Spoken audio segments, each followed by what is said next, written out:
গরমে পুরো সেদ্ধ হয়ে যাচ্ছে, কিন্তু এই গরমটা কিছু মালুমই হচ্ছে না, কারণ আমরা স্বাধীনতার পরে হিন্দুরা স্বাধীন হয়েছে এই 2026-এ। এই প্রাণীটাকে নিশ্চয়ই চেনেন আপনারা। ফেসবুকের একটি পেজ আছে নাম বিষাক্ত ছেলে। যেমন নাম তেমনই এর কাজ সমাজে বিষ ছড়ানো। তো আমাদের নতুন মাননীয় মুখ্যমন্ত্রী শুভেন্দু অধিকারীর শপথ গ্রহণের দিন এ ব্রিগেডে গিয়ে বলছে স্বাধীনতার পরে হিন্দুরা নাকি স্বাধীন হয়েছে 2026-এ।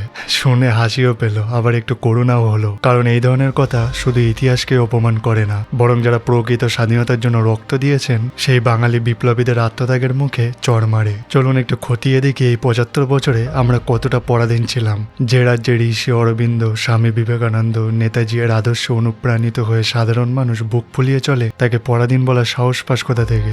গত 75 বছরে বাংলার হিন্দুরা বিশ্বের দরবারে সাহিত্য, বিজ্ঞান, অর্থনীতিতে নেতৃত্ব দিয়েছে। সেটা কি পরাধীনতার লক্ষণ?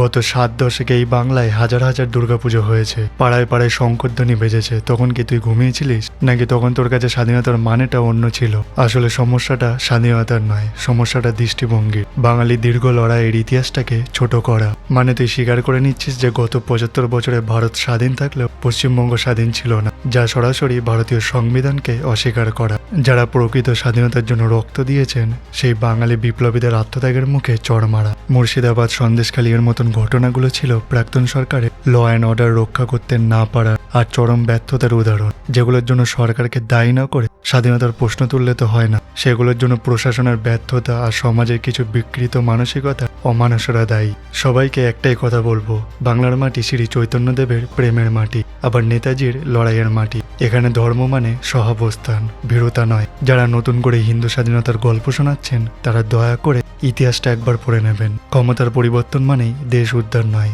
এটি একটি গণতান্ত্রিক প্রক্রিয়া মাত্র।